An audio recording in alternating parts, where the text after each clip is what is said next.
અરવલ્લી જિલ્લાના મોડાસા તાલુકાની અમલાઈ પ્રાથમિક શાળામાં વોકેશનલ બેંગલ્સ ડે અંતર્ગત બાળકો દ્વારા ફૂડ સ્ટોલનું સુંદર આયોજન કરવામાં આવ્યું, જેમાં બાલવાટિકાથી લઈને ધોરણ 8 સુધીના બાળકોએ ભાગ લીધો હતો.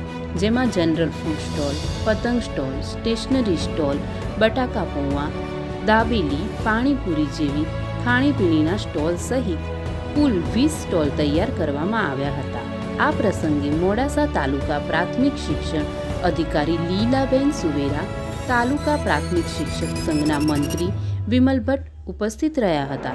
અમલાઈ પ્રાથમિક શાળાના શિક્ષક ભાવનાબેન અને સમગ્ર સ્ટાફના માર્ગદર્શન હેઠળ કાર્યક્રમને સફળ બનાવવામાં આવ્યો હતો.